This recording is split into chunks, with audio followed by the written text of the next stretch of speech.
Good morning student. Today my topic is periodic table of the element.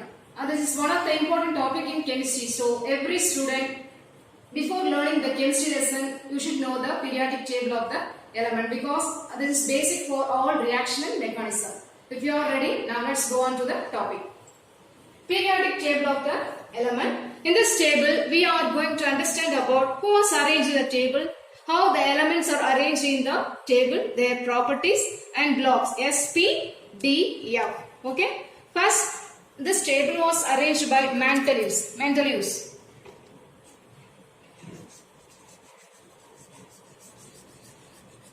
Metalloids, but had some discrepancies. There is mistakes. Okay. So that is very difficult to understand. The arrangement of element. Next, mostly discovered a new property, that is atomic number.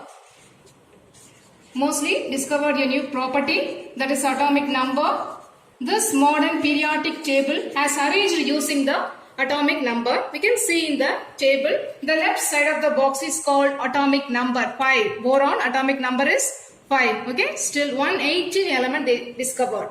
Okay, the modern periodic table is a tabular arrangement of element into groups and periods. Now we have to see what is groups and periods.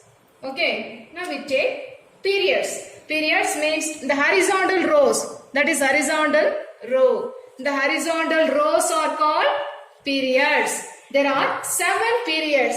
How much? 7 periods. 1, 2, 3, 4, 5, 6, 7. 7 periods are present in the periodic table. If we take first period, how many elements are present in the table? In first period, hydrogen and helium. Okay, only 2 elements are contained in the first period. So this is one of the shortest period in the table. Okay, if we take 6th period, there are 32 elements present in the table. So 6th period is the longest period in the table. Okay, do you understand what is periods? Periods means the horizontal rows. The horizontal rows are called periods. 7 periods are present in the periodic table. Okay, now let's go to the groups. Okay, groups, the vertical columns are groups. Vertical columns starting from top to bottom. Okay, that is groups. There are 18 groups. You can see in the table there are 18 groups are present in the table. Okay, based on common characters of element in each group. Okay, how many groups are present in it?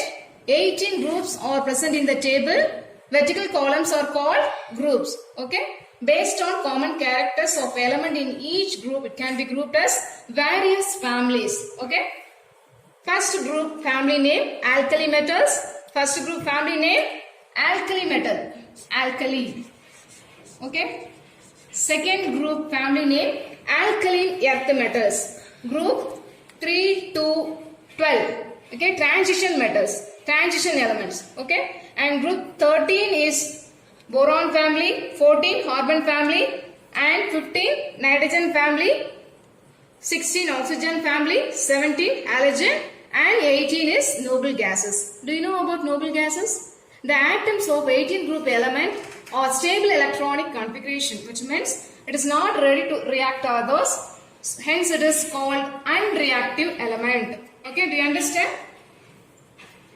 First group family name alkali metals. Why this is called alkali metals, the first group elements? Because these elements generally soft and highly reactive, and they found in nature only as compounds, not elements. Okay, found in nature only as compounds. Okay, these compounds are basic in nature. These compounds are basic in nature,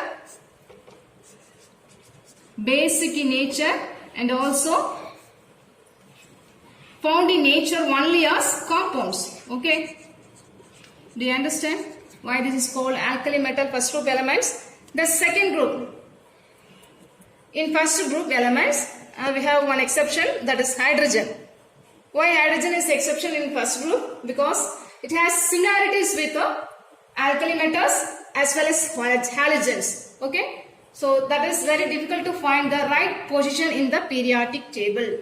Okay, then second group Second group elements are called alkaline earth metals. Why this is called alkaline earth metals? Because their oxides and metal oxides are alkaline in nature. Alkaline in nature.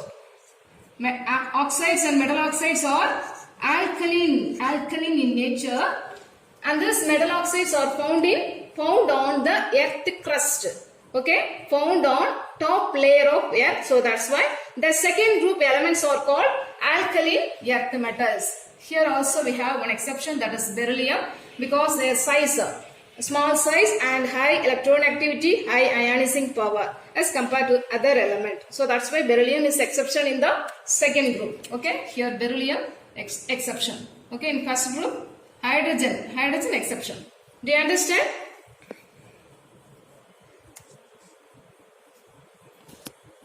Group 1 and 2 elements are called S block element. What is that?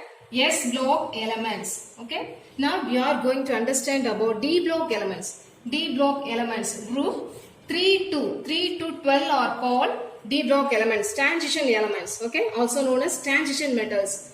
Why this is called transition metals? Because their properties intermediate between S block and P block. Okay.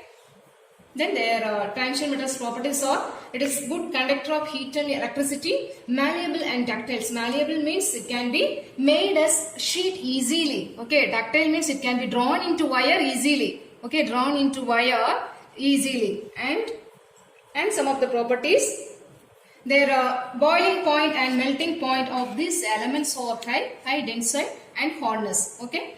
And it has so many uses. If you take iron Fe, if you take iron, it is widely used in constructing industry and also used as catalyst in Haber process. Okay. If you take copper is widely used in electrical wiring because of its highly density strength, malleability, ductility and electrical conductivity. Okay. And one more thing.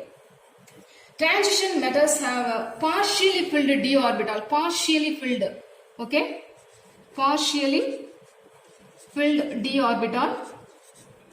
Okay, exception zinc, cadmium and mercury. It is important to note the zinc, cadmium, mercury is not considered as transition metals because it is completely filled d orbital. Okay, do you understand?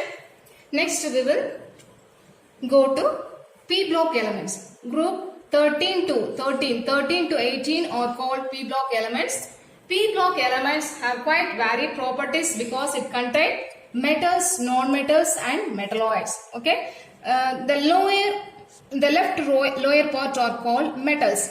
Okay, the left lower part are called metals. The right upper part are called non-metals. Non-metals and the middle orange line. Okay, these are called metalloids. Okay. Why this is called metalloids? Because their properties intermediate between metals and non-metals. Okay, we know the properties of metals. Metals properties: good conductor of heat and electricity, shiny and lustrous. Okay, malleable and ductile. If you take non-metals, it is opposite to metals. Okay, non-metal, it is opposite to metals. Brittle, it can be break down into smaller pieces. Okay, non-lustrous and non-shiny. Do you understand about P block elements? Next, F block element, inner transition elements. The inner part of group 3. The inner part of group 3 elements are called F block element. Okay, inner transition element. Inner transition elements. It has lanthanides and actinides. Okay, both are called inner transition elements. Lanthanides consist of 14 elements. Okay, similarly, actinides consist 14 elements.